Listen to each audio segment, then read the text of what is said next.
Alright, well, welcome back to my Bloodstained boss guide series. As I said before, this is going to be the companion series to the main playthrough, which is going to be just focusing on the boss fights and different tips, tricks, recommended equipment, and all that.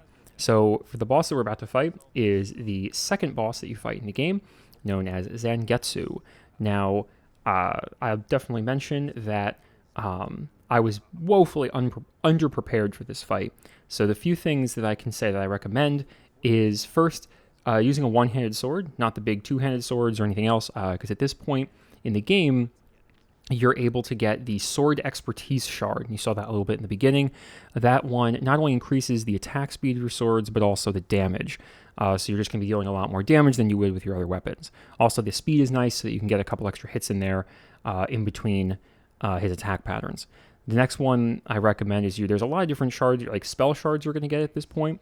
And I recommend using the true arrow one and upgrading it as much as humanly possible, because it starts out at 3 arrows. When you upgrade, it gets up to 4, or at least I have it up to 4 now in this current playthrough, and it does do a whole lot of damage in like a nice burst that your sword just can't do.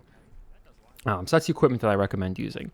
Now, for his attack patterns, as you can see, playing now, he does a jumping attack. He does guard against attacks too, and he also will jump and swing from the ceiling. Now, like he does there. Now, it's pretty simple to avoid these attacks. You can just jump away. Now, he is going to do this kind of taunt, and you can't hit him there, because if you hit him with a weapon, he'll counterattack. You can hit him with a big spell, like I did there. He does throw things at you, again, kind of easy to dodge. Now, the one thing I do recommend is don't attack too much. Attack in short bursts. If you can get behind him, that works pretty well. And also, just hit 1 to 2 times, maybe 3 if you're feeling exceptional, but not too much more than that, because he will counterattack. As you can see, I do 1, 2. If you can hit him from behind, that's even better. And just whenever your mana regenerates enough, or you can use items for it, go in and try and hit him with your arrow ability, because like I said, it does some really good burst damage. Now, when you get through, I guess it's probably the halfway point of the fight, he's going to enchant his sword with fire, and then all of his attacks are going to get much more damaging and are going to start doing bigger area hits, like when he does the jumping attack, like this one here. Again, just keep it simple. 1 to 3 attacks, nothing too crazy. Always be aware of, the throwing, I guess like a little shuriken he throws, aware of his jumping attacks. Try and keep some distance between yourself, and when there's an opening, make 1 to 2 quick strikes, and you should make some pretty quick work of him. Again, save up your potions and ether and all that kind of stuff just to see, just to make sure that you have enough mana and health to make your fight if you need it. I recommend the tentacle shard too for when he guards, because it's kind of a guaranteed hit. It doesn't do a ton of damage, but it works out well enough.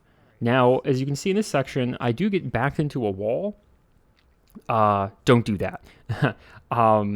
Try as best as you can to not get your back shoved into a wall, because he will just do that repeated jump attack and be able to just keep hitting you out every time. Again, like I said, try to get behind him. Definitely the easiest. Stage 2 of the fight, the stakes are a little higher, because he does do a lot more damage. That little shuriken he throws explodes, and it's just really, it's really rough if you get hit by it. So do your best to avoid all of those attacks. Now, as for leveling and recommended equipment and stuff, like I said, take time before this fight. Run around, pick up some extra equipment, gain some level, just farm up some enemies for experience, gain some levels, and be as prepared as possible as you can for the fight. Because it is, like I said, it did take me by surprise when I did it the first time. I was really not prepared for just how difficult it was going to be. But keep at it, level up your shards, use your one-handed sword, and you'll definitely be able to do it. After a while, it really doesn't take, once you get used to the attack patterns, it doesn't take too much time. It's not that difficult.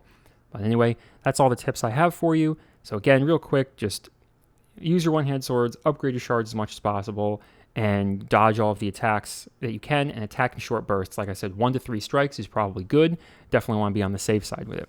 But anyway, I hope you enjoyed this quick guide. Hopefully I'll have the other guides out coming up soon as I progress through the game. Be sure to follow that if you want to see my full playthrough of it.